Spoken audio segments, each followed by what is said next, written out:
นี่นะครับคือวันที่25ตอนนี้ฝนยังตกอยู่นะครับที่ปทุมธานีนะครับดูบรรยากาศนะครับฝนตกมืดมากนะครับเดี๋ยวจะให้ไปดูที่นครราชสีมาคือพระทองคำนะครับของเมื่อวานนะครับผมดูทุกคนแบบน้ำเยอะมาก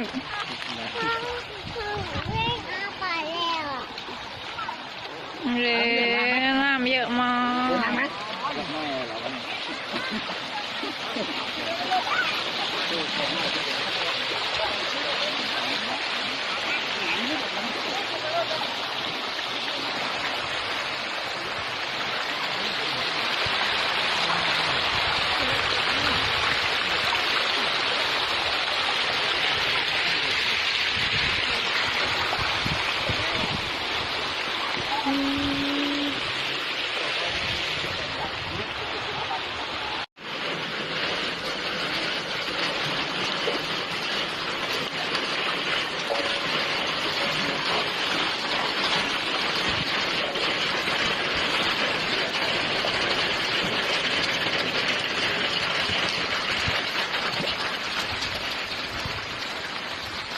คือน้ำแรงมากอ่ะ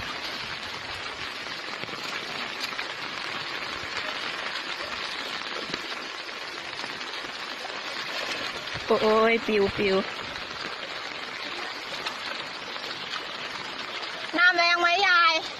ระวังปิวนะ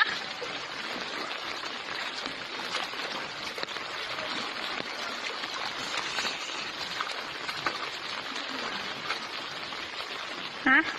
ยังน้ำไม่ได้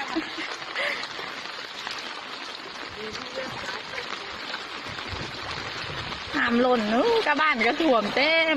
ตื่นมาของลอยเต็มเลยตื่นมาของลอยเต็ม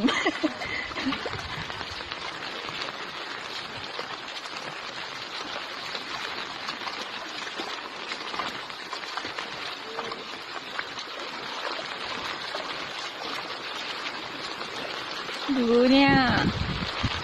น้ำโคตรแรง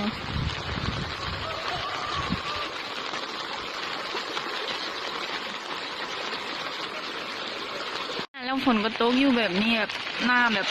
โหแรงแบบเยอะมากอะตกตั้งแต่6 ทุ่มอะ